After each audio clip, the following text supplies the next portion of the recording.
All right. Well, I guess I have to stick to the mic, right? Yeah. All right. Hello, everyone. Can you hear me okay? My name is Yaser AbuDagga.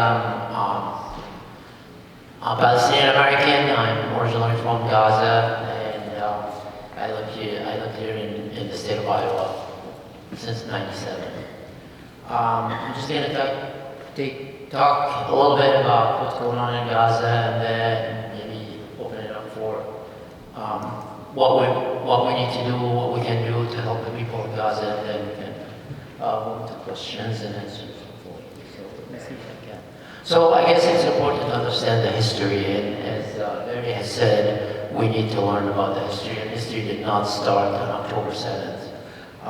So I just wanted to go briefly on the history of the Palestine issue and how this all started. It definitely did not start on October 7th. So I guess before World War II, the British, well, preparing to go into World War II and controlling the area, had promised the Zionist movement in Europe a homeland for the Jewish people in Palestine, and mainly the Jewish from Europe. And the Europeans have seen an opportunity with the Zionism movement that they can get rid of the Jewish population in Europe that they have seen as a foreign body, a disease that they need to get rid of. So the people that they are claiming that anti-Zionism is anti-Jewish or anti-Semitic, is actually they are the one that they are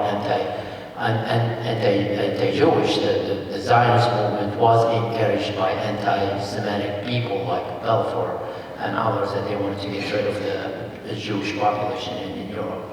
And the claim that the Palestinians are hating the Jews just because they're Jews is the contrary to what was happening at that time, because when Europe was actually slaughtering Jews, the Palestinians opened their homes and villages to the refugees coming in to shelter from the Nazis at that time. The Palestinians rejected the idea of being excluded or treated as second-class citizens in their own homes, and the Zionists coming in as masters. So that's where the conflict has started, is creating the second class, or the excluding the Palestinians from their homes and lands.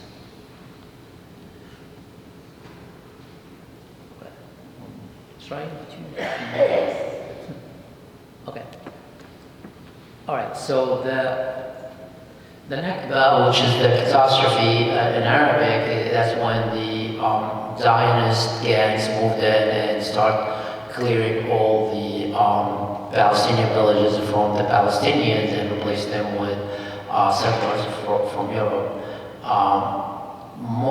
And they pushed a lot of the people that they had not killed, pushed them into the Gaza Strip, the West Bank, and Jordan and Lebanon, into a refugee camp. Now there's 75% of the population that they live in Gaza are refugees that were pushed out from their homes in what's called now Israel.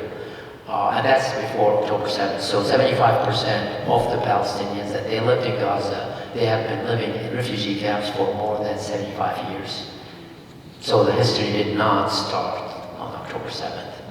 And then those refugees are not allowed to go back to their homes. And when they try to go back to their homes, or even approach the barbed wires that they are surrounding Gaza Strip, they get shot at. And we've seen that during the Great March of Return, when the Palestinians try to peacefully go back to their homes, that they can see just across the barbed wires that the settlers from Europe are enjoying. They got shot. 50 of them got shot in cold blood in one day, and nobody had any issues with that.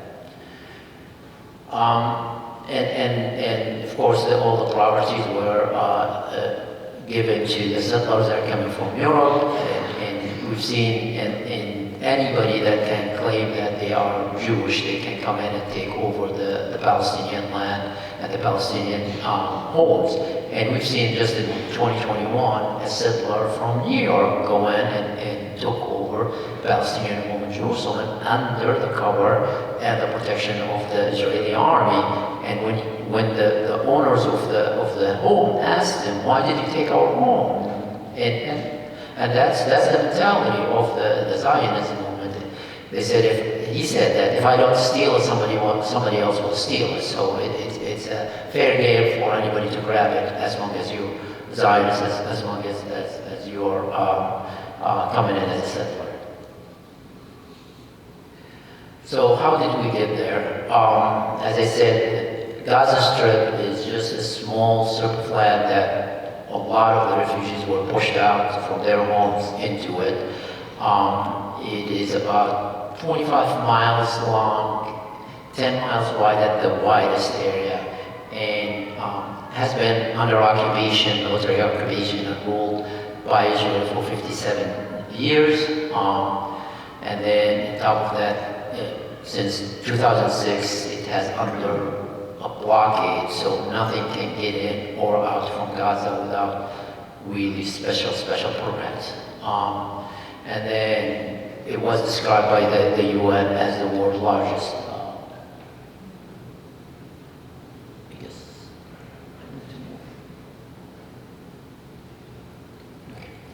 The world's largest open air prison for two. And just before October 7th, in 2023, I tried to go visit my family there, and just for an Israeli to go there, or for anybody that is not Palestinian to go there, take you a flight probably 13, 14 hours, and you won't be there.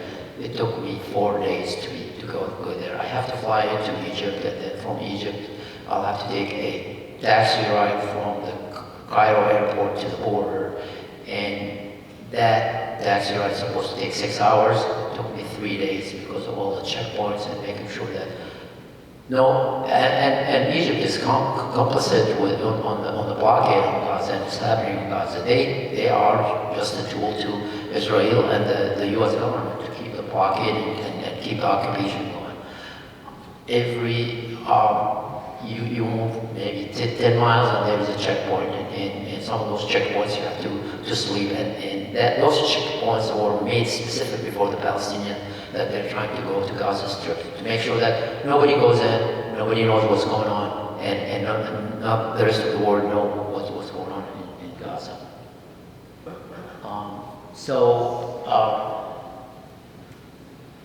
The illegal blockade on Gaza has created life being intolerable in Gaza. 57% of Gazan households are food insecure. That before October 7th, of course. 80% receive some food assistance, but mainly from the UNRWA and NGOs. The employment rate were over 40%, and then the youth employment is 60%, and the power outage and the running water is mostly not there. I guess you get water once a week in Gaza, and even trying for the Gaza to try to develop their own water resources was not allowed under the Israeli occupation. So if you wanted to build a well, you need a special permit, and those permits rarely get approved by the Israeli government. So they made sure that the Palestinians in Gaza Strip are totally dependent on Israel, and that's a policy, because, and that's not what I'm saying. That's the special assistant to the prime minister. He said ration-dependent people are easy to dominate, and that's what they wanted to do, make sure that the Gazans and the Palestinians are always dependent on ration and dependent on them. So if it will be easy to control them. If they are opposing to what's going on, they can just shut down everything, and that's what happened exactly after October 7th. They shut down electricity because, again, they're not allowed to develop their own electricity, shut down water, food. They're in control of the sea, the air, and the land surrounding Gaza. Moving forward, just gonna go a little bit more. So this is Gaza Strip, and as I said, it's a narrow strip of land, 10 miles long in the widest area at the bottom, and that's where I guess my family lives is at that. I'm just gonna go over there.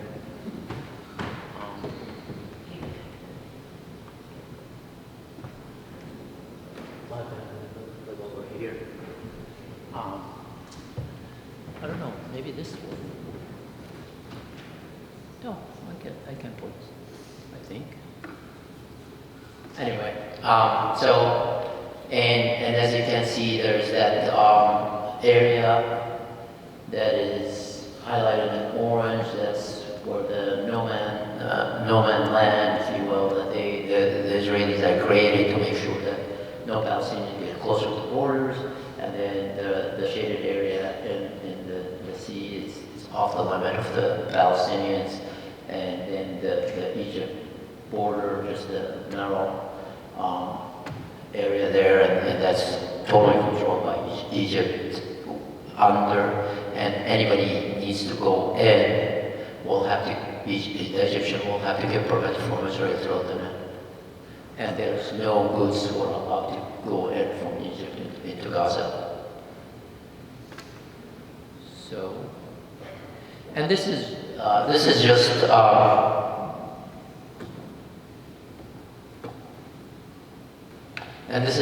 some of the damages in our village just before October 7th.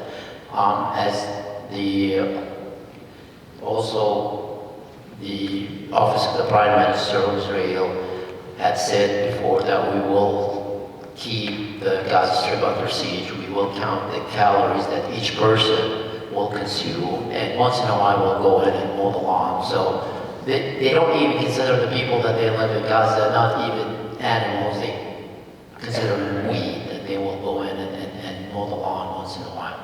And of course, everybody wanted to have those weeds.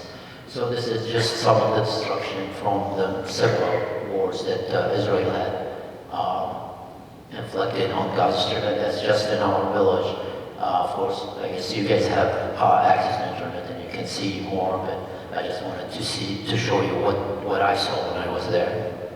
And then, so after October 7th,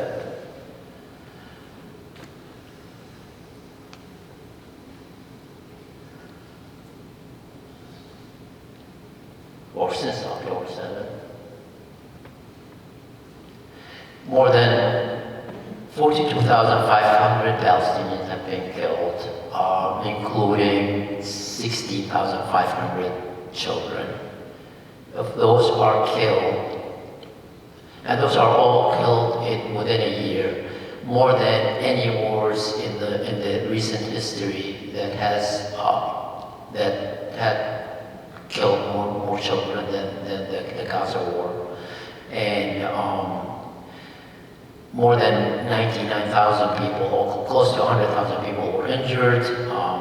And so if you scale this to the US population, it's about 21 million people that they have been either killed or injured in the war in 1 year. Imagine this is happening somewhere else. Imagine this is happening and I'm not advocating for violence, but if this happened to the people in Ukraine, or if this happened to anywhere else, everybody will be up in arms. Why this is happening in the 21st century? But it seems like Palestinians are not human. Nobody cares what's going on there. And then the devastation across Gaza. More than half of the homes of Gaza were damaged or destroyed, including my family's home, my sister's home, my brother's home. Nobody was spared. 80% of the commercial facilities, and that's a purpose that they go in. The first thing that they went in and bombed, they bombed the mills, they bombed the crops, they bombed the gas stations, and that's the purpose, just to, it's part of the genocide mentality, is not only kill people with bombs, but kill them with lack of medical care, lack of food, lack of water. So it's all by design. It's not as it's been advertised that it's casualties of war, or it's because there was Hamas fighters or resistance there. It's all by design, and they know exactly what they are targeting. 85% of the schools are supposed to be off limits. They have been bombed, and that including UN-run schools. Healthcare facilities, you've heard the horror stories about that. They would go into the hospitals and burn it down with patients inside. And we've heard just 2 days ago in Jabalia, they went into Kamal Adwan hospital and burned the hospital down with patients inside it. And it was filmed on the camera. Nobody cared. You have not heard anything about this in the news. And then 65% of the road network has been destroyed. 65% of the cropland, as I said, were destroyed. And it's all by design. It's part of the genocidal idea that they wanted to clear Gaza from the people.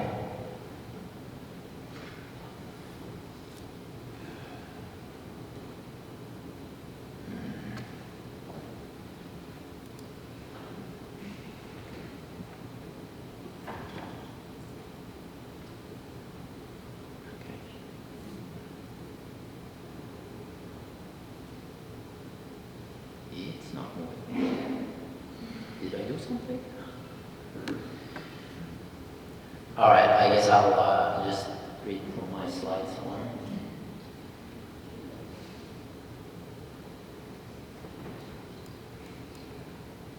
Doesn't want to move. All right, I guess, and one of the new, I guess, terms that have been coined is the scholasticide, which is Israel has been intensifying the war in schools and students. So more than 80% of schools in Gaza were damaged or destroyed. And you would think that you don't destroy 80% of the schools by accident. So it must have been intentional that they are targeting schools. It's up to about 10,000 students they were killed. And 261 teachers were killed. All the universities have been destroyed. 95 university professors have been killed. And we've seen, actually they were bragging about that. We've seen footage in the social media with the soldiers, Israeli soldiers, booby-trapped a university and then destroy the whole university, taking pictures and selfies, and then also making jokes and said, now it's truly an open university. So, and nobody questioned why they were doing this. And when the White House spokesman was asked, did we ask why did they do that? Oh, we don't know what's inside this building. No, you know, because they went inside and put all the bombs in the building to bring it down. So they exactly know what's inside the building and know it's a university, and they did it on purpose.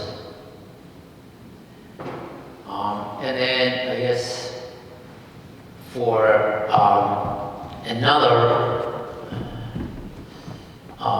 another term that has been coined during this. Oh, thank you. Move it one more.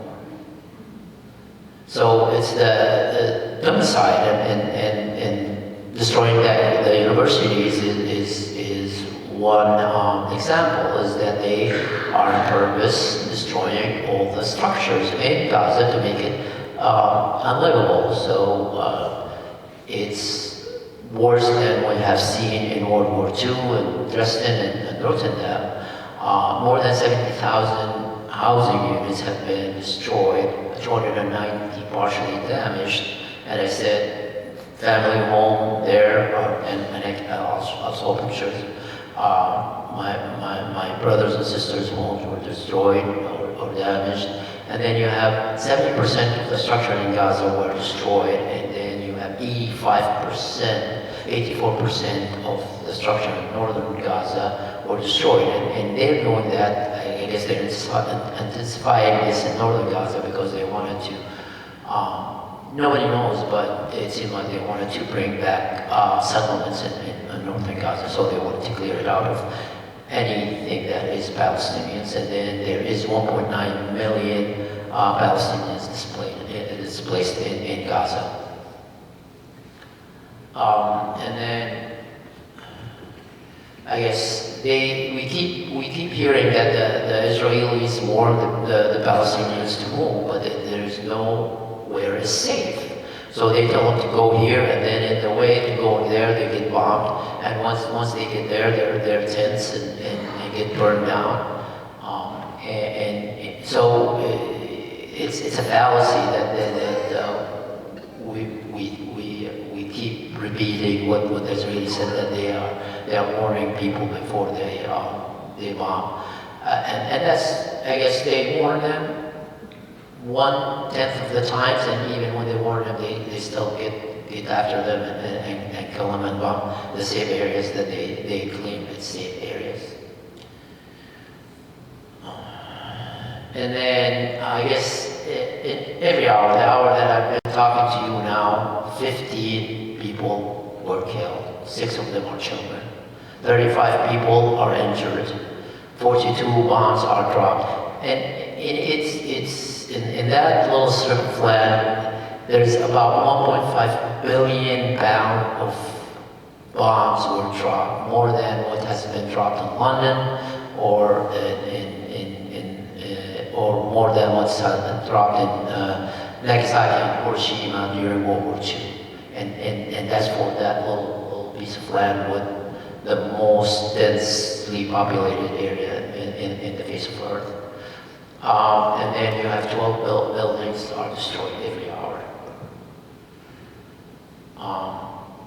Yes, I just wanted to show you our home. This is me when I was there just earlier in 2023, and this is the house.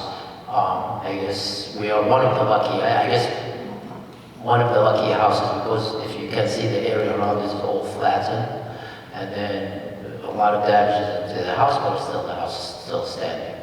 And around the house in our farm, it's a small farm, and my dad was telling me that there was 76 olive trees that were all uprooted, leveled. And talking about environmental impact, some of those trees that my dad had planted and his dad planted, that they are older than the state of Israel itself, that they came in and bulldozed them all.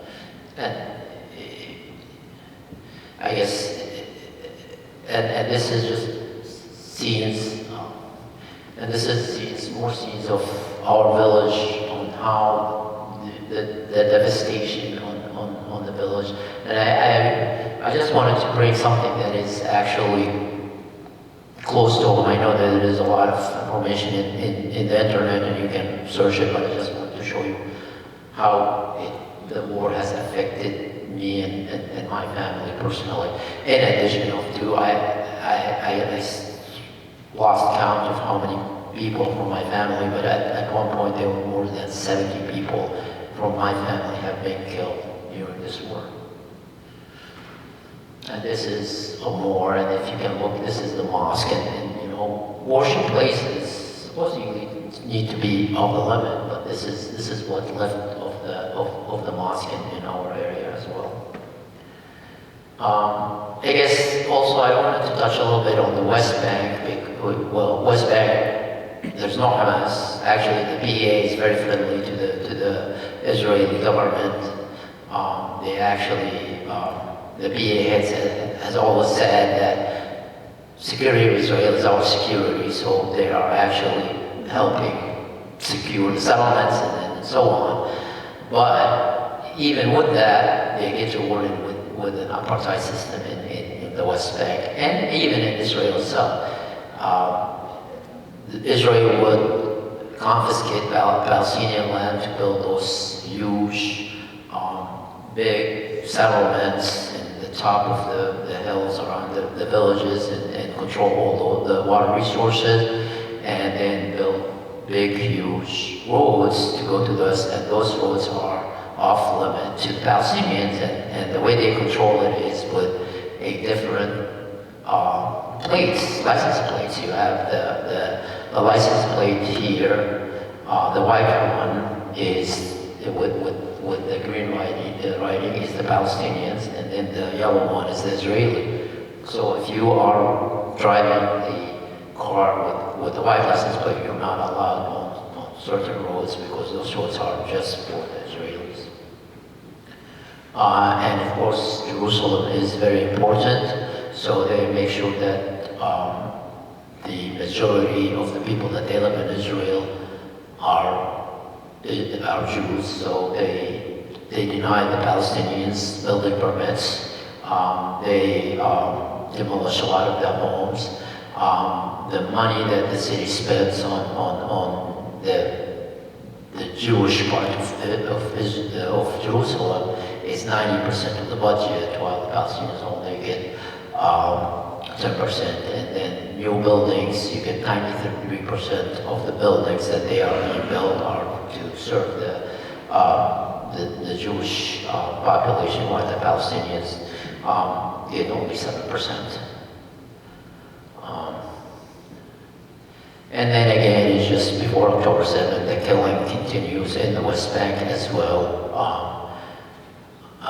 And then just more statistics about the students and how they have been affected both on Israel in the West Bank and Gaza Strip as well. I'm just not gonna go through a lot of that. I just wanted to keep some time for questions and answers after this. And then the targeting of children, we've known that almost more than 45% of the people that have been killed in Gaza are children, and the Israeli government know the children are the future of the Palestinian. If we can get rid of them, then there will be no Palestinians anymore, and that will resolve the problem.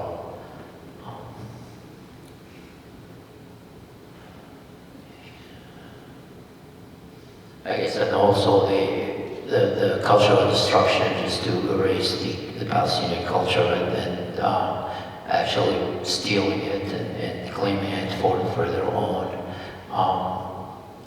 And then moving forward, not allowing a lot of the theater activities in Jerusalem, so they will want to erase the Palestinian identity from Jerusalem altogether.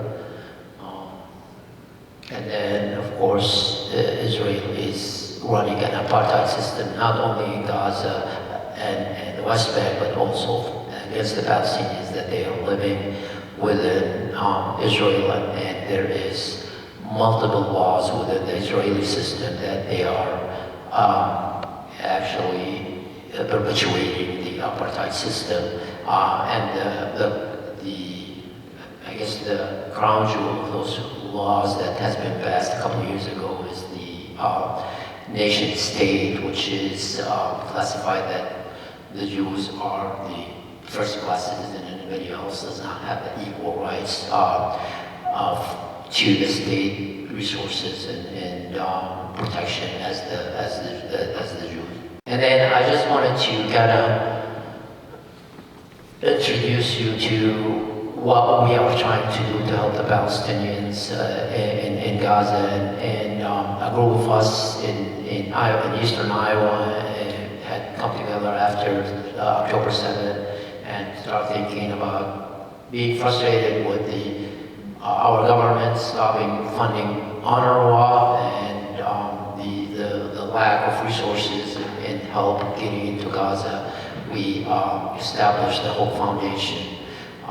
And just running briefly on what we are doing, and we're just trying to alleviate the suffering of the Palestinians by providing food, shelter, and health care to the people in need in Gaza. So HOPE stands for Humanitarian Operation and Public Education.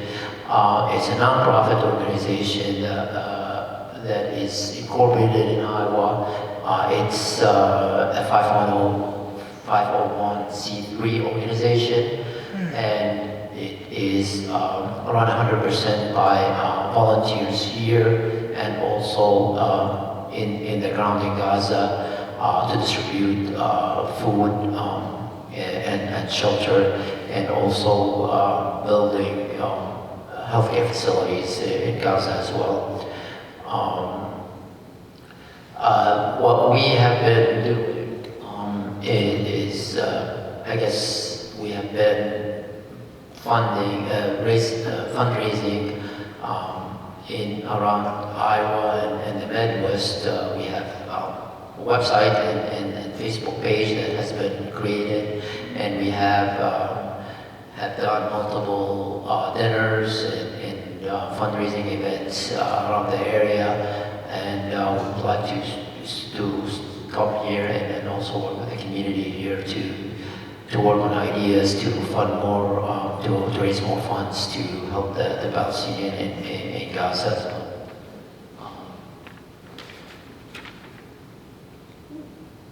And also some of the, sorry.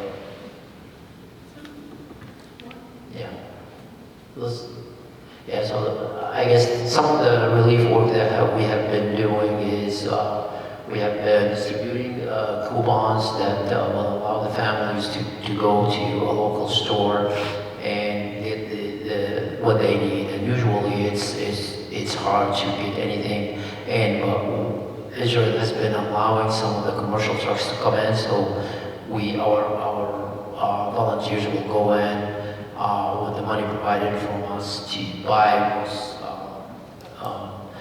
supplies and organize them into baskets that will be given to the people in need. And we have been also providing cooked meals to the Palestinian displaced and refugees in refugee camps. We've also had a baby formula drive that we were able to deliver baby formulas to the northern Gaza hospitals that they have been hit really the hardest. And we, with the help with our volunteer and in partnership with a non-profit organization in Gaza, we were able to build a medical point at one of the refugee sites that they didn't have access to any of the medical care facilities because of first a lot of those were destroyed, and then also because they are overwhelmed by the casualties. So we have built a medical point at the Mawasi refugee camp, and that will cater for about 85,000 people that they are living there.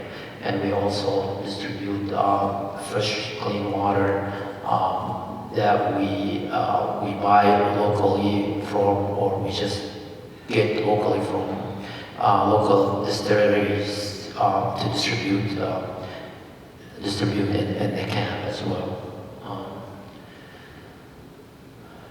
So I guess just if you could go one more, I guess I just wanted to give some details about the healthcare facility that we have established in Gaza, and this is now it's fully working, and we participated also in the polio vaccine drive, and we were able to vaccinate more than 10,000 kids within that area.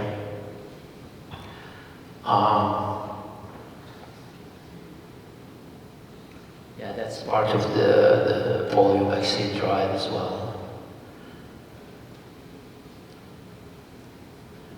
I guess the other thing is public education that we do as well, and we go around and talk. We just yesterday we had a panel discussion in Iowa City at the University of Iowa about the humanized bioscience. So we keep educating the people about what's going on in Gaza and the real history and so on and so forth. I guess I'm just gonna go really quick on this, and then I don't know how we're doing for time, but maybe we'll need to open it up for discussion maybe.